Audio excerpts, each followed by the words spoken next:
All right, we have Carl Broemel from My Morning Jacket, but we're here to talk about another project that was just announced with his friend Tyler Ramsey, formerly of Band of Horses. We were talking earlier. The name of the album is, we think it's Celestun. It could be pronounced maybe differently, but it's not out till January 23rd. But they just made the announcement. They released a double single.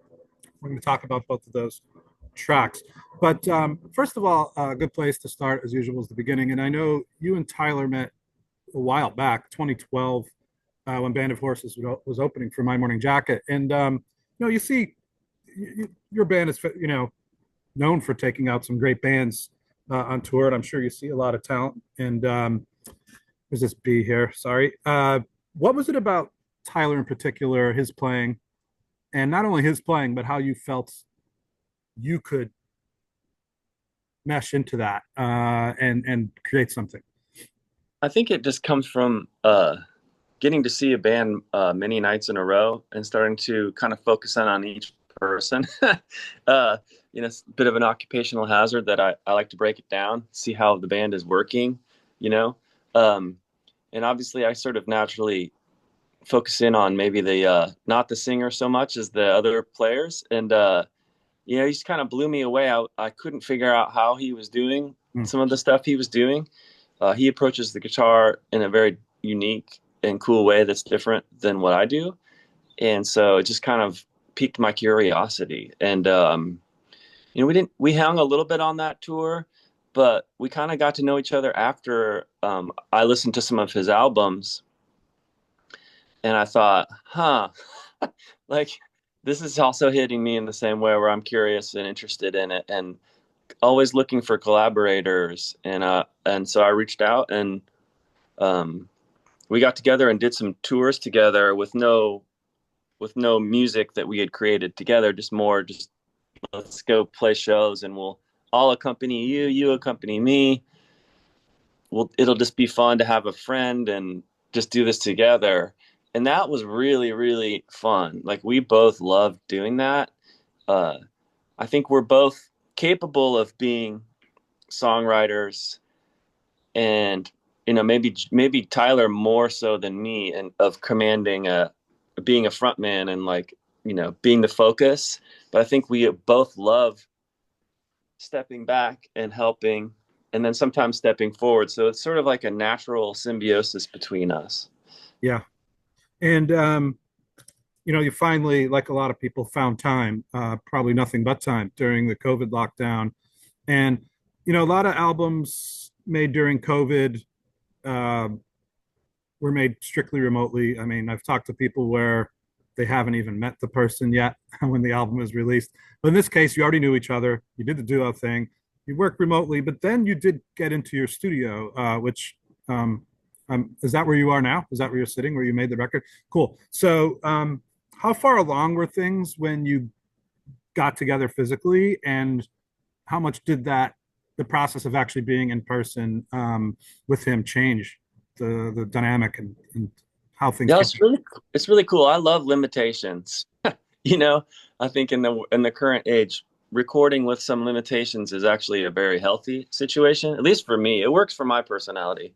Um, the record is essentially half and half, done remotely and half together.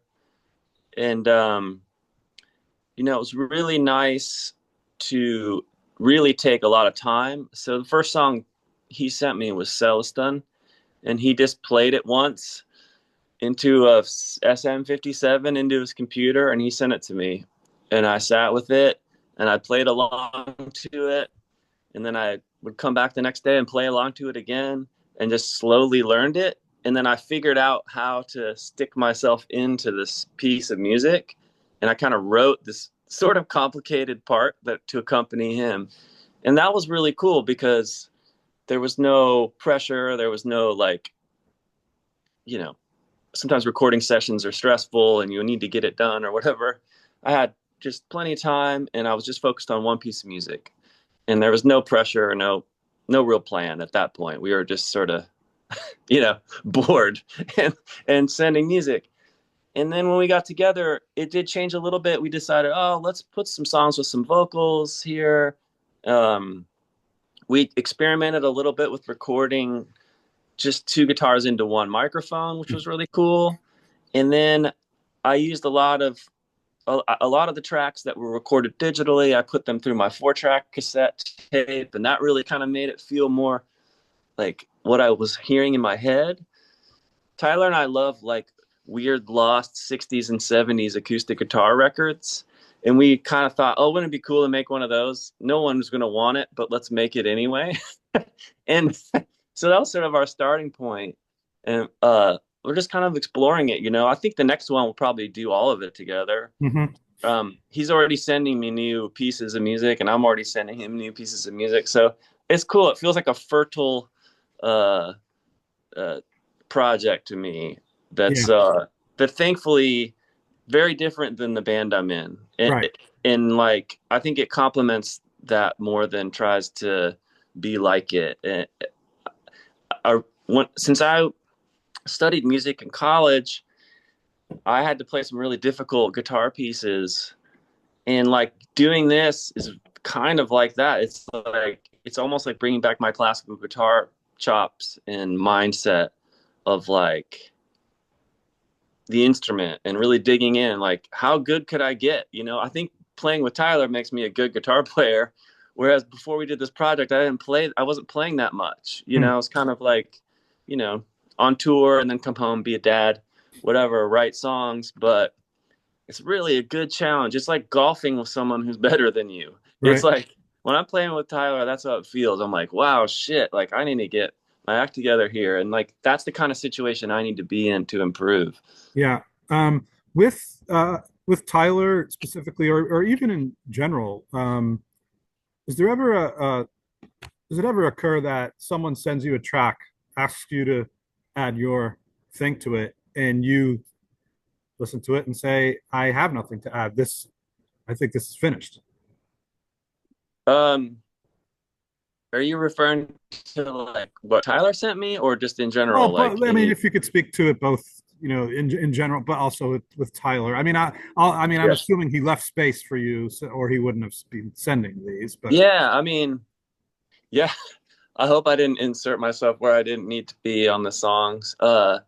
It's always fun to figure out what works, you know, like he sent the song Sylvie's Guitar, and I thought I'll just put pedal steel on this. I'm not going to mhm, play guitar, you know, or he sent the song In the Willows, and I started playing acoustic guitar to it. And then I realized, oh, I should put electric guitar on this and just kind of float around, you know. So yeah, I think that just kind of happens naturally. Um, yeah, I mean, I kind of have a producer brain. I'm yeah, trying to learn how to produce records and stuff. So I am sensitive to try not to change things that aren't messed up already. yeah. It's mostly an instrumental album, but there are some vocal tunes on here. And so the double single is the title track, and Nevermind, which you wrote the lyrics for and sing on. So tell me, about that song and what your mindset was when you were writing it. Yeah. Um, you know, without going too deep into it, like I really am happy with what those lyrics say in Mhm. there, that it's a little bit open to interpretation. Um, I guess more specifically for myself, I've recent years, obviously, it's been a stressful time in the United States. And I question whether every day I must follow this information or if it's I kind of disguise my strategy and like say I'm asking for a friend. You know, I'm asking for a friend. Is it okay if we never mind today? You know, like is that okay? You know, is there any value in that is kind of what I'm asking. And and I'm almost afraid to ask because people might jump down your throat to say, you know, no, you must fight. You must be a social justice warrior every minute. And I am all for that. But for me, sometimes I gotta never mind and, you know, get my house in order and then I can help. So that's sort of what that song is to me. Uh, and I got nothing against the New York Times. It just rhymed. So it's more about like, you know, isn't it nice to sit outside and make a bonfire. Let's put the newspaper away. Maybe we'll use it to light the fire and sit around and connect. And it's a little bit of a romantic song for me. Of uh, I get overwhelmed, and the thing that helps me deal is to take a walk and listen to the wind and the trees and through the telephone poles. And Yeah. that's the vibe of that song. and Yeah. and I came up with that song, and then Tyler had is the perfect example. Like, I went do do do do do do do do, and he went and it was like I would have never done that. And so that's why it's a song we wrote together. It's just like, now that he added that, that's an integral part of the song. Yeah. So speaking of this song, the theme of this song, and the way you made the album, um, is there an element? Is there a theme, maybe intended, maybe not, of escapism, of getting away from the machinery of the world, and also you were getting away from everything during COVID, and getting away from the bigger day job of the machine of being in this big band and the big tours and everything else. Uh, Not so much getting away from my main musical project, but more of, you know, it was the idea where, like, let's make an instrumental record that no one's gonna want, like, kind of funny, like, this will be cool. It's what we like, Right. and don't worry about how it's gonna be received or whatever. So that was it, is a bit of escapism. And I think that's a good way to start a creative project, is just to be like, what are we interested in? What do we think would be fun? And also, less words at this point feels good. Mhm. There's a lot of there's a lot of information. There's a lot of talking. Everyone's opinions are front and center. And, like, you know, I listen to classical music a lot, or I listen to jazz, and I just want to, like, enjoy music again. It doesn't have to be. It doesn't have to. Music without lyrics is even less of a clear message, which I think is nice. It's more like abstract art, or you can put a title on it, but the title may not really explain it, and that's okay. It's like walking into an art gallery, and there's no plaque next to it explaining it. It's just the artist and the date. Like, I like being given that opportunity to appreciate a piece of art without an art historian explaining it to me, at least at first. So Yeah. so that's the kind of stuff I'm interested in too, and I think that applies to this album. Yeah. Um, so you're home for a little bit, and then you're back on the road with My Morning Jacket, the big tour, 3 dates at Brooklyn Paramount, not too far from where I'm sitting right now. How do you balance the two things? I know you've done other stuff outside the band, but how do you balance these things, both like mentally and also just logistically? You're out on the road, you have sound checks, but maybe you'll be doing more interviews or having to approve videos or something for that. How do you balance it? Yeah, it's good. That's a valid question. I never want my side project to impinge upon the band. I'm pretty careful about scheduling it so I can be 100% available and present for the jacket. And management helps with that a lot. They help me pace. They're like, this would be a good time for you and Tyler to step out and do your thing, and you know, just scheduling in general. But honestly, tour is kind of like vacation for me now. Hmm. I feel like I usually wake up pretty early, so I've got like 6 hours until sound check, and then after sound check, it's dinner, and then we play the show. So unless we're out for more than a month, uh, I'm every day I'm like, I don't know what to do. Should I go exercise? Like, what?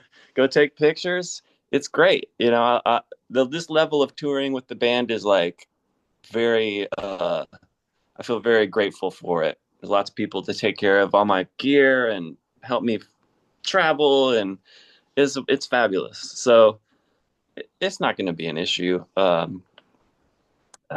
yeah.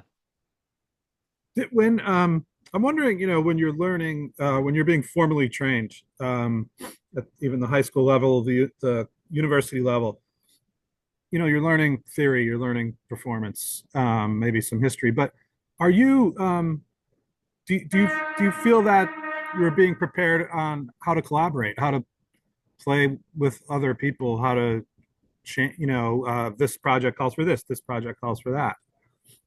Yeah, you know, I guess in music school it wasn't so much for me because I did a solo classical guitar performance, but I Right. did do some ensembles.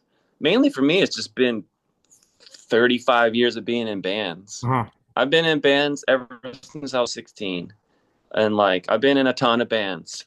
And I've interacted with lots of people and lots of creative people and lots of different situations, good and very bad.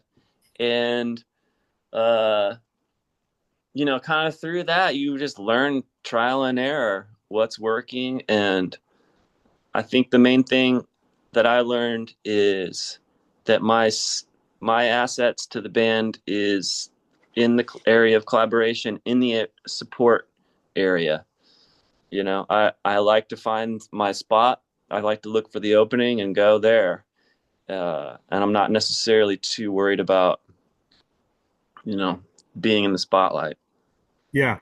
Do you think part of that is the personality thing, and also knowing that in that band there is a guy that could do that really well with Jim, who, he seems to enjoy that role. And there's you talk about the symbiosis with your other bandmate, but with Tyler. But is this a thing too, where you just kind of both maybe gravitate toward those roles in the band?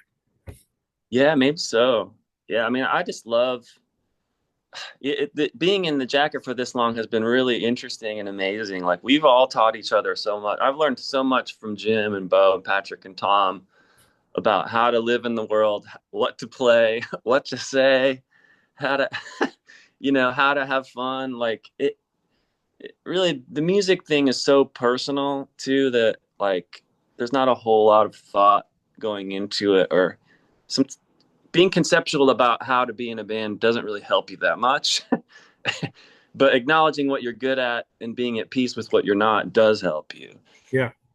Is it easier to be in a band now than when you were, you know, 22, or it was when it was more of a grind and it was Vans and it was, I'm sure there's some fun to that too, but now it's, you mentioned that things are kind of really taken care of for you. Yeah.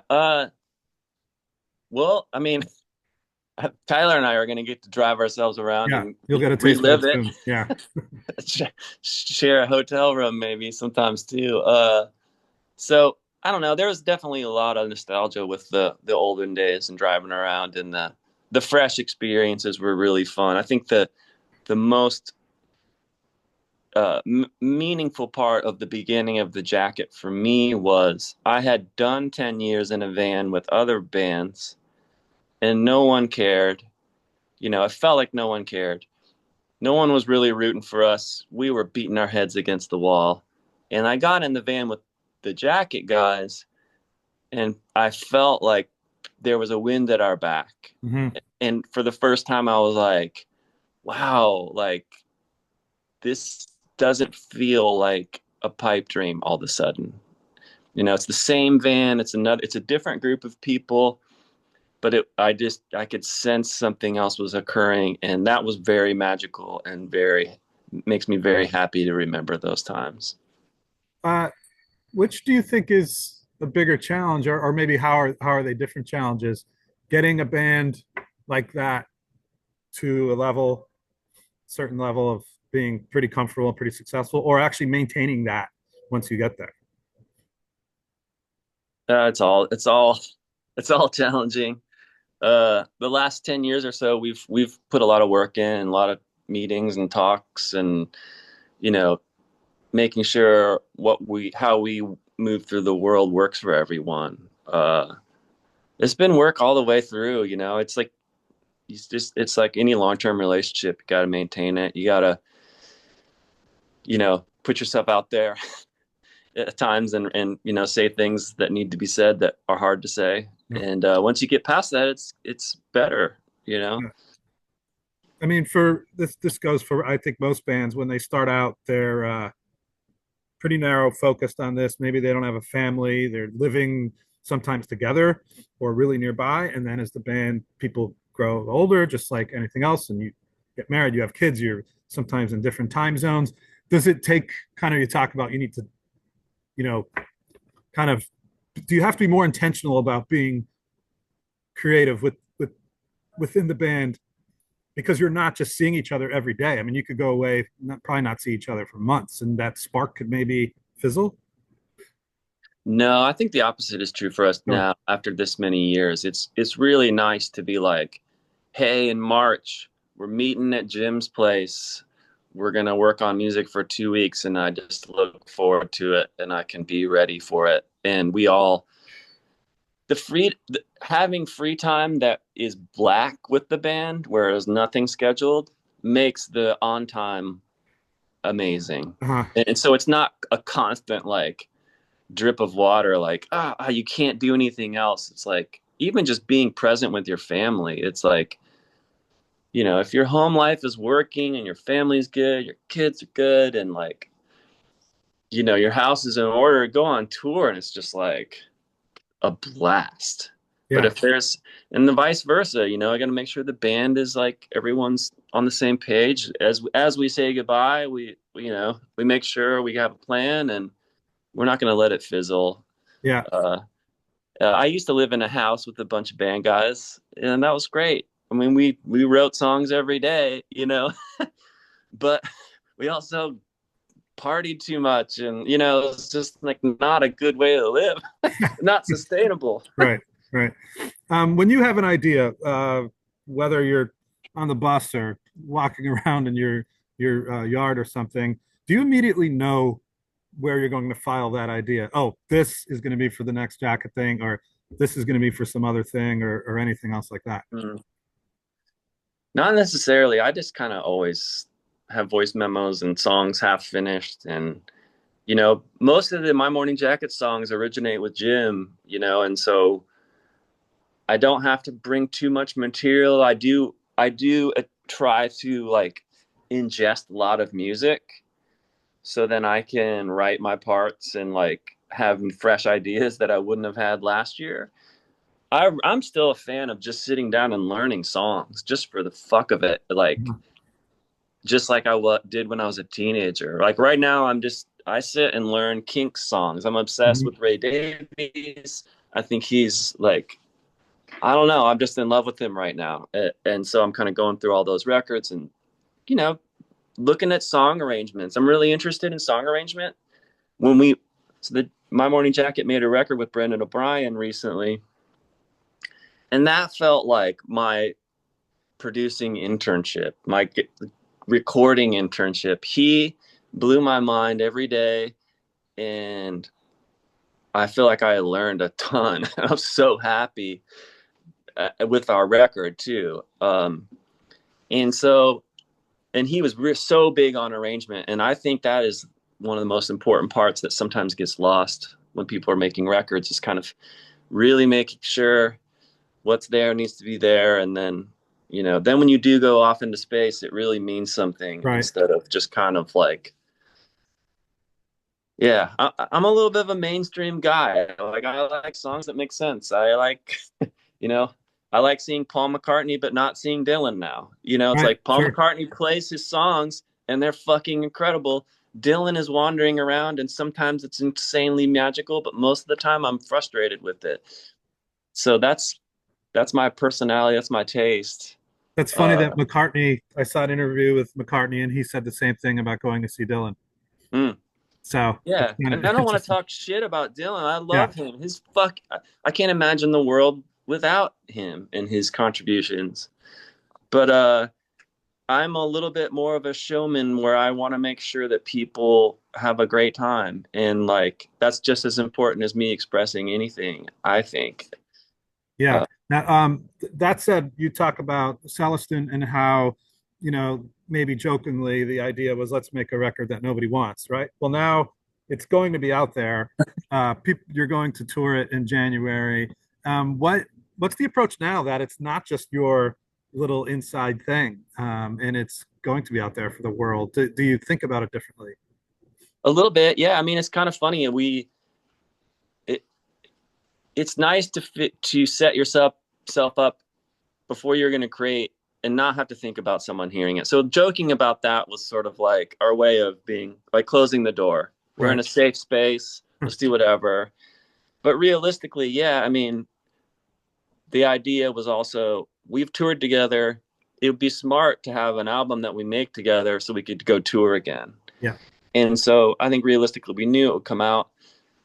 It's funny, doing something that is mainly two guys with two acoustic guitars is getting us into different kinds of venues and folk festivals Right. and things that I hadn't even thought of.